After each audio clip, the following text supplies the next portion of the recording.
I've been an RN for over 30 years, and I always felt the Lord's presence with me, no matter what kind of nursing that I was doing.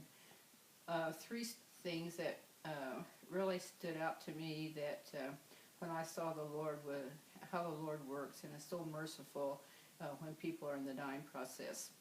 I had a patient that was a big man and always jolly, and I had him for my patient several times. And he and I had a real good rapport, and we used to have fun and joke and stuff. And so one night I came to work, and he was sitting up in bed, and he had tears pouring down his face. And I walked in, and I said, "Hey, what's the matter with you?" And he said, "I'm going to die. They told me today that I'm dying." I said, "Oh, you're scared to die, aren't you?" He said, "Yes."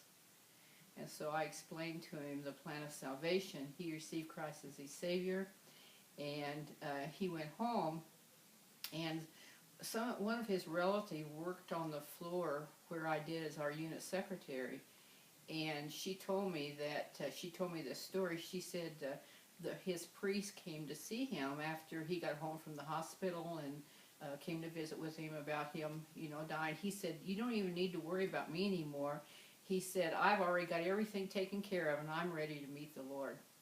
And then his family member that worked on our floor told me later that all his family, how much they had been praying and been burdened for him, for his salvation, and they were all just thrilled to hear that he had received Christ as his Savior before he died.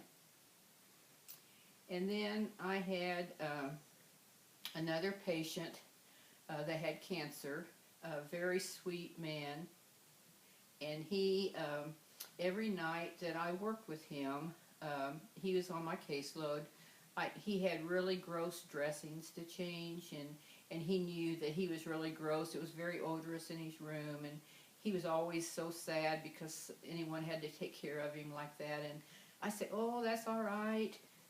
It's fine." And then we'd talk all the time. I was changing these dressings and taking care of him. And I came to work one night, and he was in a coma. And so then we started just giving him medication in his IV to keep him comfortable while he was dying.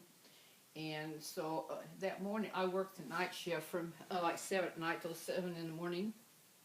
And about 3 o'clock in the morning, I went into his room to put medication in his IV, and he woke up and he wanted to know if I knew anything about the Bible. And I said, "Well, what's your experience? What experience have you had?" And he said, "Well, I used to go to Sunday school, when he was a boy." And I said, "Well, let me, just a minute, I'm going to go get the Bible." So I went and got the Bible, read to him out of the Bible, and I believe he made his peace with God and received him before he died, and then he never woke up again. After I read to him out of the Bible, he had that experience. He went back to sleep and never woke up again. Also, when I worked at the hospital, it was interesting to me sometimes. One lady I took care of one night, she was dying, and nobody was there with her. Nobody was there. So I would just make a point to run in and out of her room all night. And hearing is kind of your last thing to go when you're dying. And so I'd speak in her ear, and I'd hold her hand and tell her I was there and things like that. And then I had another patient that I took care of a long time. His family's very attentive. Everything, when he got ready to die, they all left, went out and sit in the waiting room, and left him by himself.